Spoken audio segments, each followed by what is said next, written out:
कसरों की जमा और तफरीक सीखी थी, जिसमें हमने हम नसब कसरों की जमा और तफरीक किस तरह करते हैं वो सीखा था, और इसके बाद में गैर हम नसब कसरों की जमा और तफरीक किस तरह करते हैं वो सीखा था। इसके बाद आज हम कसरों की ज़र्ब करना सीखेंगे। कसरों की ज़र्ब किस तरह की जाती है। तो इसके लिए हम यहाँ पर एक सवाल हल करेंगे। मैं आपको एक सवाल हल करके यहाँ पर इसका तरीका बताऊंगा, उसके बाद आप लोगों को उसी तरीके पर मबनी दिए गए सवाल को हल करना है।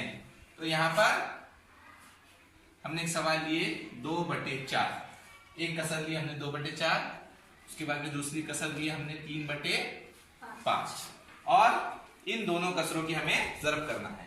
तो इसमें हमें सबसे पहले क्या करना है, इस कसर का शुमार कुनिंदा 2 है और नसबनुमा 4 है, इस कसर में शुमार कुनिंदा 3 है और नसबनुमा 5 है।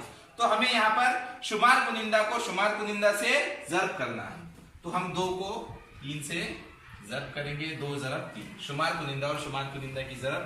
इसके बाद में नसबनुमा और नसबनुमा की ज़र्ब, ये 4 को हम 5 से ज़र्ब करेंगे, 4 × 5। इसके बाद इसको हल करके हमारा जवाब आ जाएगा। 2 को 3 से ज़र्ब करने पर 2 × 6, 4 को 5 से ज़र्ब करने पर 4 × 5 = 20। इस तरह से इस कसर को इस कसर से ज़र्ब देने पर जवाब आता है 6/20।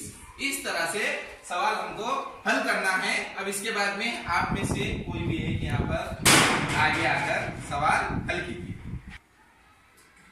तो अब आप लोगों में से कोई भी एक सवाल हल कीजिए। कौन हल करेगा? ठीक है, कीजिए। हाँ, आप लोगों में से ही सवाल बोलिए। 5/6। 5/6 लिखिए।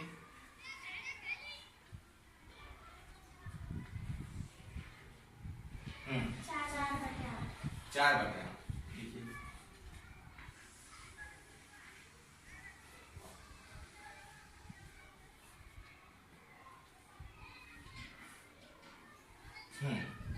अब कीजिए इसको हल।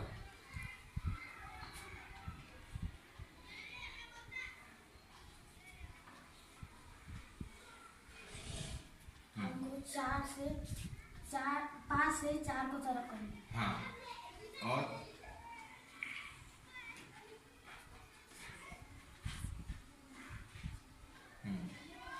6 से 8 को ज़र्ब करना। हाँ, कीजिए फिर।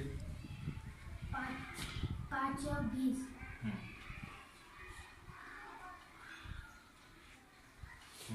6 × 8 = 48।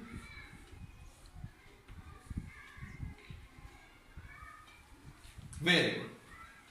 तो इस तरह से जैसे आपने देखा कि इन्होंने शुमार कुनिंदा को शुमार कुनिंदा से ज़र्ब की और नसबनुमा को नसबनुमा से ज़र्ब की, इसके बाद में जवाब आ गया है 20/48।